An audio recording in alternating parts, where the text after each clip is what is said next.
But I'm going to move on to the next angle. I'm going to jump around today. We're going to go to AEW. We'll come back to WWE. But moving on to an angle that I kind of liked. I liked this angle with the Moxley's group. Well, there was kind of two separate stories that they had on this day. So as we all know, Moxley turned heel, turned on Bryan Danielson.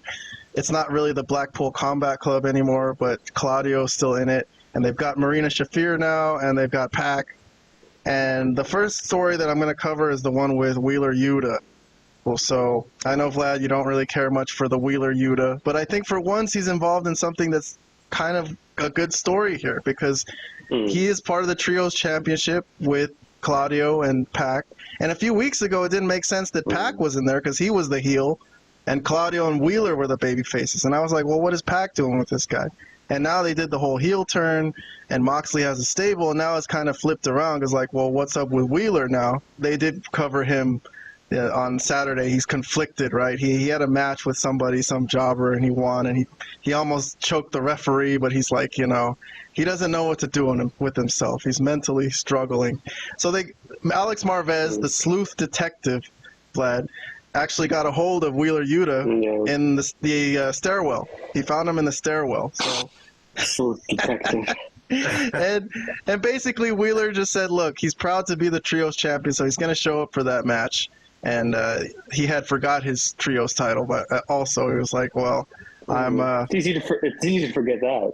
Yeah, but the interesting part was how Moxley put it. When I'm gonna go to watch along mode so I could just listen to what he's saying. But zoom in over there if you guys want to listen. But here's what Moxley said.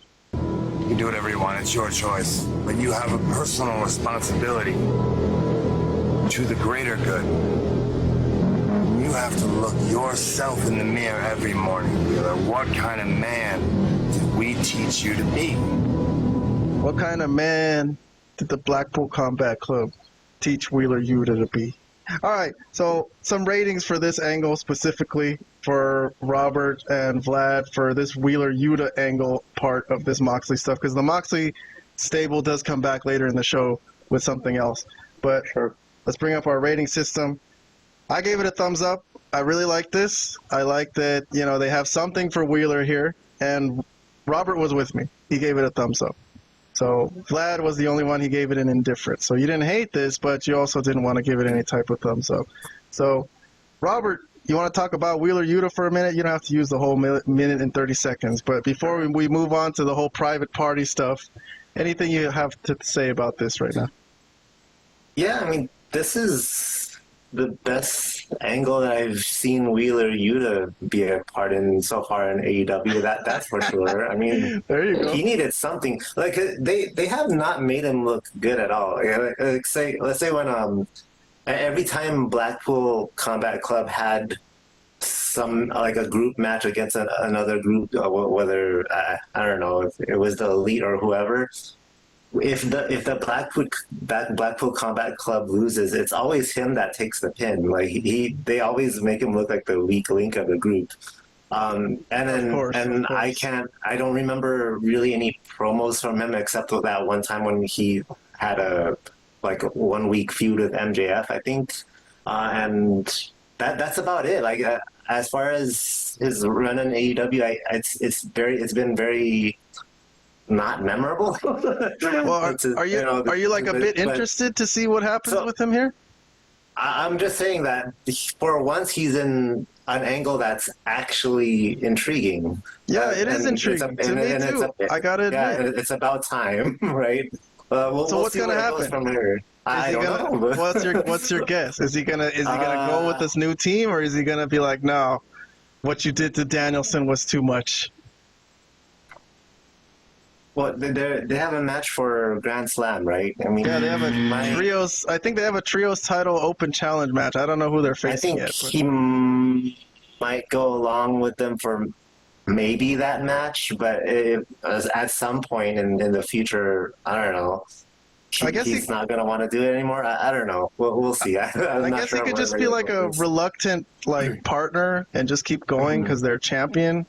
But all right, Vlad, any thoughts you have on this? I know you gave it an indifferent, but you have any thoughts you could share with us? If not, you could just pass. No. I'll just say, yeah, I probably don't need the whole 90 seconds, but I'll just say, you guys keep saying like, Wheeler Yuta needs this, he needs these strong angles. I'm like, why? Why does Wheeler Yuta need this? This is, again, a Daniel Garcia situation, but even worse to me. This is even worse because Wheeler Yuta is even worse than Daniel Garcia. He's a worse jabron than Daniel Garcia. What? Okay? Oh, come on, man. Wheeler Yuta is a nothing. He's absolutely wouldn't be able to draw you any type of money. Who cares what they give him? He's lucky that he's on TV.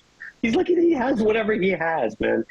Well, just because someone doesn't draw money doesn't mean they're not a useful part of the roster. Like, come on, Disco Inferno wasn't drawing money, but he was a useful part of the roster. He was a good worker. Exactly. You just compared him to who I think he should be. Disco Inferno. That doesn't mean Disco Inferno can't be involved in a good angle. Like, even in WWE, they're using lower card guys and making them some type of intriguing. Yes, he could be but not with your top guys. No, that's the difference. If Moxley's a top guy, which I guess he is, and he's part of the Daniel stable Bryan, with them. He's not like a stable. Come on, give it. You can read the Blackpool Combat Club. They're not the Blackpool Combat Club. They're Moxley's stable, quote unquote. We don't know what they are yet. I don't think we have a name. The Dungeon of Doom was a stable. I mean, okay, I don't have anything more to add. I mean, it's Wheeler Yuta. Okay, he's a guy that you can put on the undercard or mid card. I don't care what they give him. I don't see anything in this guy that's special at all. He could be a good worker, and fine. You could have a good match. Fine. There's plenty of guys like that. You could go around the indies and fight maybe 20,000 Wheeler Yutas if you looked hard enough, in my opinion.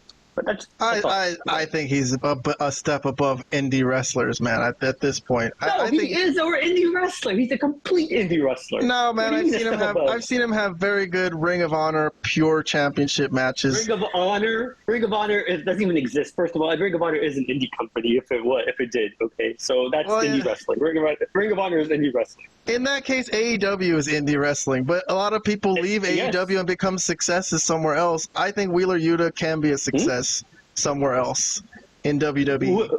Who's left AEW and become successes somewhere else? Ethan Page Cody Rhodes, Ethan Page. Okay. You guys that were just obviously misused in this company. Sure, of course, yeah. But I don't think Wheeler Yuta is one of those guys. But nonetheless, he's been properly used up to this point. Okay.